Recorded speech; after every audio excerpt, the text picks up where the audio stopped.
in second grade, even at that time, I was drawing and painting. And one day, I was in class drawing, and the young lady said to the teacher, "Henry is back there drawing. He's not paying attention to what you're saying." She said, "Well, leave him alone. One day he may become an artist." I was born so far out in the country, I didn't know there was such thing as art. It was just an inclination that I had. Okay, this is a collection of newspaper articles and photographs from my early career. Oh yeah, bring back memories. Around about 12th grade, I decided I wanted to attend art school. Never been out of Alabama and didn't know what an art school looked like. I entered this art competition, a national competition, and I won top prize. And I had my chest struck out. I was off to Ohio. Never been out of Alabama. As far as I've been was Birmingham, which was only 50 miles away. I didn't have money to attend art school. My parents didn't have any money. My high school principal sent for me during the summer and asked me to send this gentleman a letter and tell him what I was getting ready to do and how much money I needed. And this was Buford Boone. He was the publisher of the Tuscaloosa News. A couple days later, I received a check for $500 and promised $75 a month as long as I was in school. This letter notifying me that I would receive financial assistance to attend Boston University. I had some friends that submitted my resume, and I was offered a scholarship to attend Boston University. And after finishing school, I was offered a job here in Pine Bluff. I've never been to Pine Bluff, but the school was founded as a school to educate the poor classes. While we now have students from throughout the United States and other countries, we still have not lost sight of what our mission is. That is to educate all people. In 1980, I was made chairman of the art department.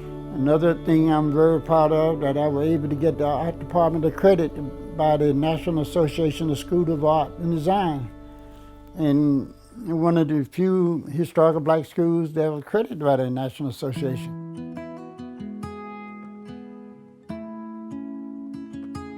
Sometimes you can lay a color in and make a mark that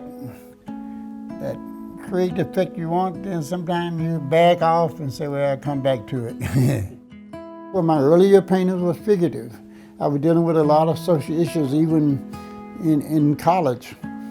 Most of my paintings dealt with social issues, how we live, racial relationship. I do protest paintings about Vietnam. After 1980, I began to do a series of paintings dealing with the Arkansas landscape. But people knew of my work and they commissioned me to do large-scale paintings for public buildings that have large spaces, and quite naturally they need large paintings. It all made up of who I am. I love my art and I wouldn't want to do anything else. But I also have a passion for history, understanding the history, and I think it's important to who we are.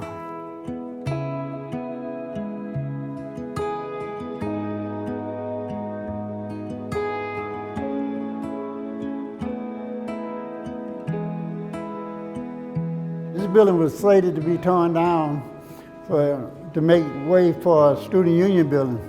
But I asked the chancellor to save this building and place it on the National Register of Historical Places. And there's just so much history, African American history, that people just not aware of, and they need to know it.